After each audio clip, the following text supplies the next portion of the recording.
pessoal, sejam todos muito bem-vindos a mais um encontro aqui do canal Tributário Sem Mistério. E hoje estou respondendo dúvidas de amigos, de colegas, everybody, sobre imposto de renda. Ó, tô cheia de perguntas aqui, selecionei algumas para responder. Então hoje vocês vão aprender bastante coisa sobre imposto de renda, que tá bem diversificado as perguntas aqui. Vamos lá!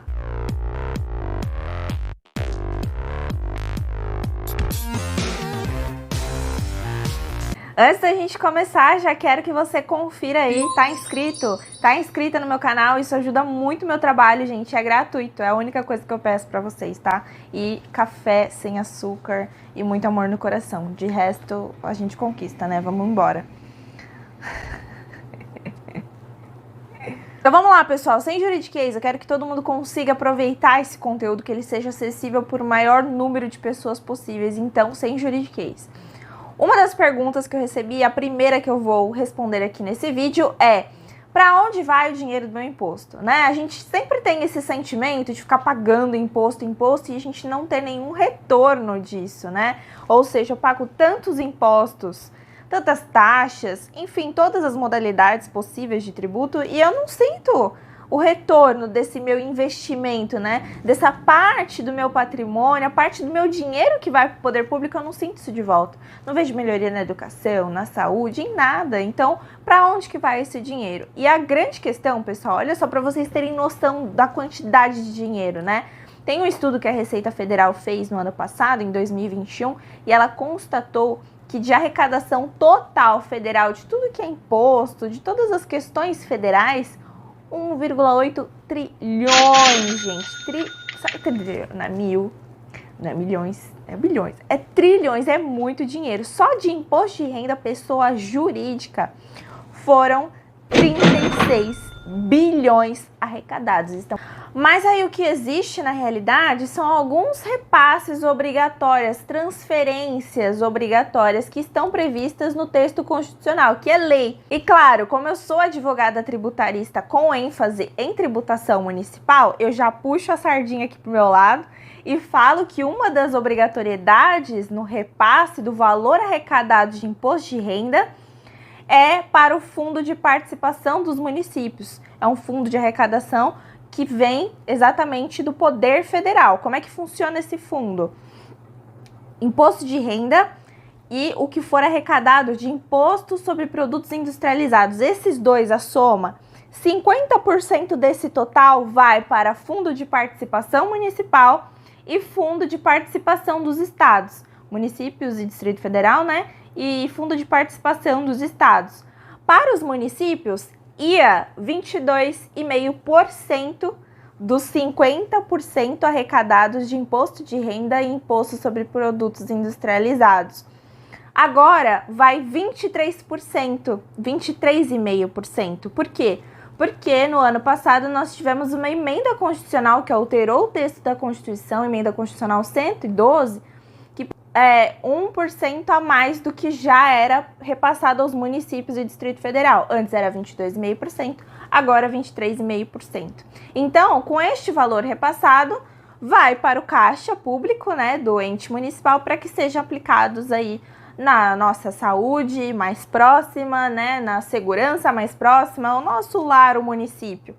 Agora, se você não sente que, de fato, o valor dos seus impostos são revertidos em seu benefício, se você não enxerga isso na sua localidade, você está rodeado por ausência de infraestrutura, ausência de políticas públicas, isso é questão de gestão pública municipal, né? Então, é aquilo, a gente arrecada, mas mal administrado muitas vezes, e por isso a gente sente aquele sentimento de insatisfação na realidade, né?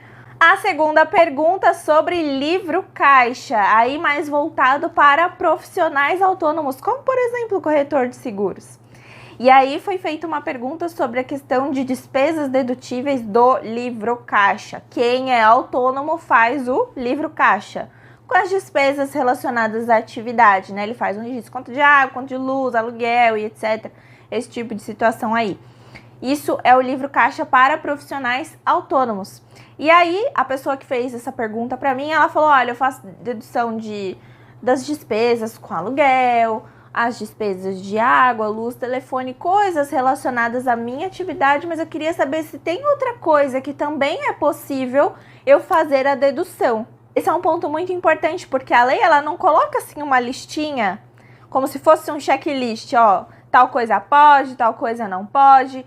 O que a gente tem de parâmetros legais, né, então coisas para a gente ter mais segurança na hora de fazer as deduções, é sempre associar aquela despesa com isso é essencial para a minha atividade, sim ou não. Apesar de ser muito subjetivo, a gente trabalhar muito com o bom senso, é aquilo. Às vezes o que de forma íntima você acredita, não, isso é essencial, isso e meu trabalho são super conectados.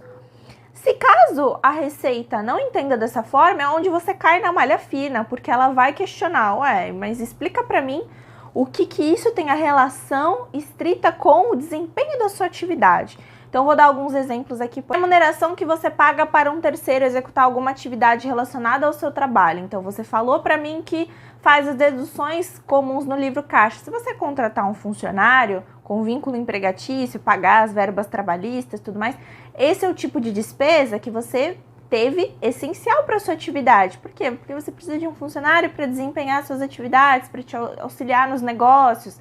Então, isso vai ser dedutível e é permitido também pela legislação, né? Outra coisa, a instalação de uma placa.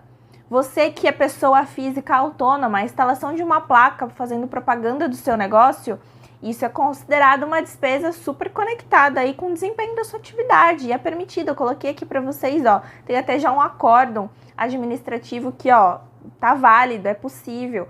Outra questão também, benfeitorias que você faça no imóvel que você aluga, você tem um imóvel que é alugado, você faz algumas benfeitorias, se você prevê isso no contrato com o proprietário de uma compensação, eu faço as benfeitorias aqui, você me compensa pelo uso do aluguel, uso do espaço, enfim. Esse tipo de arranjo contratual, ele também tem validade para tornar a despesa dedutível do livro caixa e aí contribuir nessa ideia sua de outras coisas que podem ser dedutíveis. Aquela questão dos rendimentos auferidos, de comissões, não. Isso não. Então, sempre são as despesas que você teve com relação à sua atividade, sempre nesse critério de uma despesa que é necessária para o desempenho da atividade. Toda vez que você visualizar isso, né, sem muito esforço de interpretação, significa que as chances são grandes disso ser possível. Se der errado, se eu fizer isso e der errado, o máximo que vai acontecer é cair numa malha fina, se você cair em eventual procedimento de fiscalização, em que você vai ter que explicar para a Receita o porquê isso tem relação com o desempenho da atividade. Beleza? A outra pergunta também super interessante envolvendo lucro imobiliário. Aquele lucro imobiliário que você paga imposto de renda por conta do ganho de capital. Como é isso? Como é que funciona? Quando você comprei esta casa por um valor. Quando eu vendo ela por um valor maior. Então, do meu custo de aquisição de comprar essa casa e na hora que eu vou vender, olha, teve uma diferença de valores. Sobre essa diferença, eu pago imposto. Vou pagar imposto partindo de uma alíquota de 15% até 22,5%. Tudo vai variar do valor que você teve de lucro imobiliário. Questões importantes sobre isso. Você não paga esse ganho de capital que você teve no lucro imobiliário, você não paga imposto se você comprar com o valor ali que você ganhou nessa venda, se você comprar outro imóvel em até 180 dias. Se esse valor for menor do que 440 mil, você só tiver esse imóvel, o único bem, né? E não tiver feito nenhuma compra de imóvel nos últimos 5 anos, você também consegue aproveitar a isenção, a dispensa nesse pagamento. Para imóveis também adquiridos, sabe essa aquisição aqui? Até 1969 também não vai recolher esse imposto. Como é que você faz para pagar esse imposto? Você vai baixar um programinha da Receita Federal chamado GCAP, lá você vai gerar a guia bonitinho e vai fazer o recolhimento.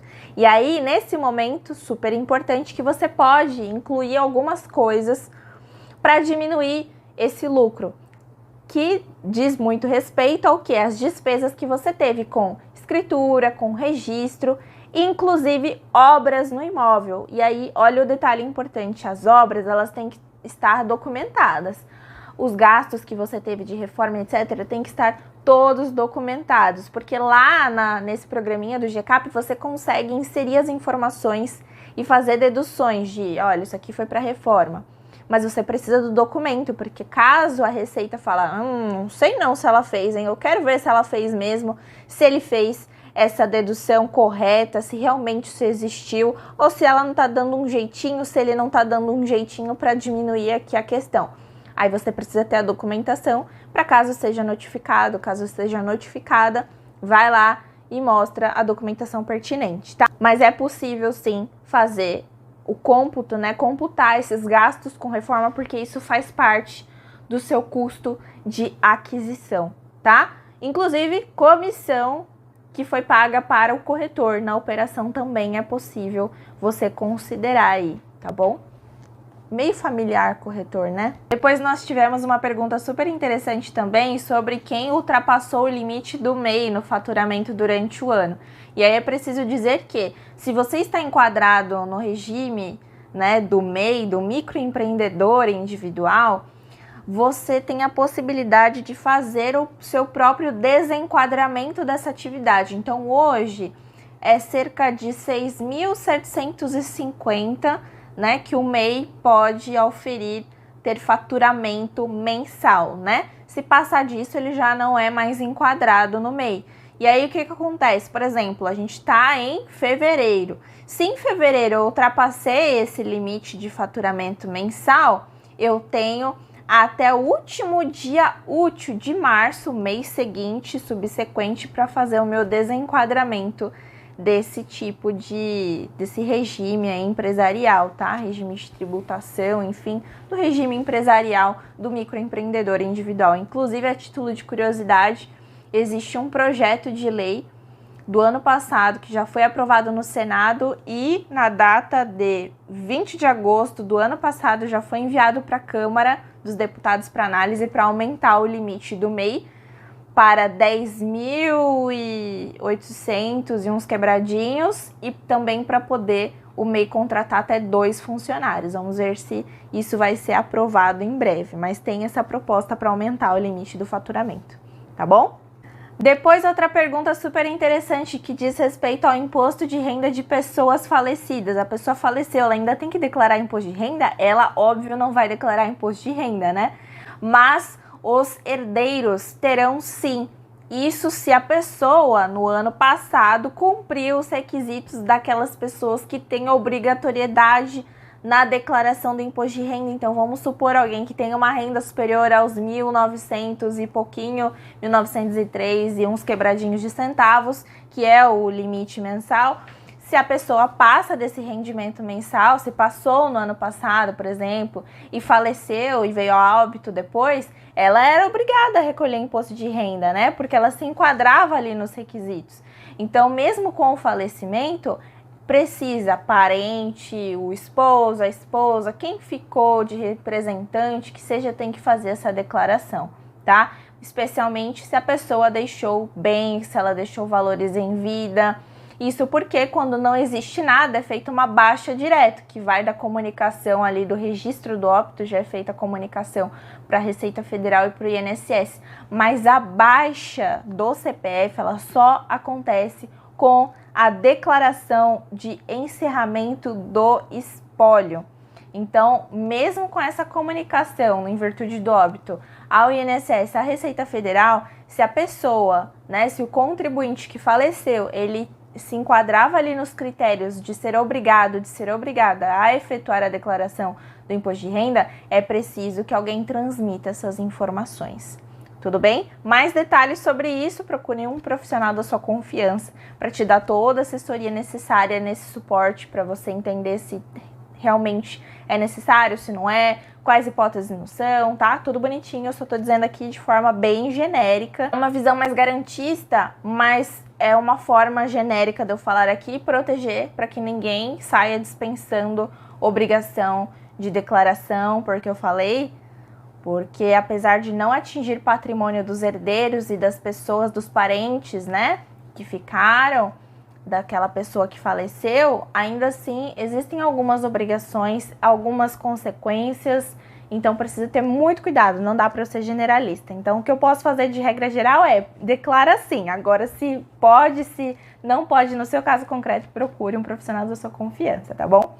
E a última pergunta, eu posso ser preso por não pagar os meus impostos? Eu vou trazer para o imposto de renda, tá? É muito importante a gente explicar que existem crimes aqui na ordem tributária.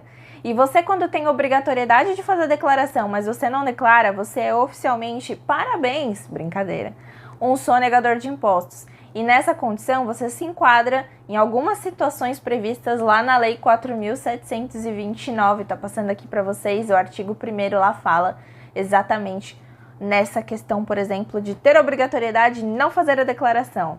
A pena pode ser de 6 meses, pena de detenção de 6 meses até 2 anos, com a possibilidade de pagamento de multa que vai de 2 vezes a 5 vezes o valor do tributo que você deveria recolher, tá bom? Então, gente, muito obrigada pela participação de vocês nas perguntas, espero que eu tenha esclarecido boas situações aqui, que auxiliem vocês de alguma forma. Não deixem para a última hora a declaração do imposto de renda, já publiquei vídeo aqui no canal falando sobre providências que você já pode fazer desde já para ir adiantando aí a sua tarefa da declaração do imposto de renda. Forte abraço, dúvidas nos comentários, a gente se vê numa próxima oportunidade. Um abraço e um café.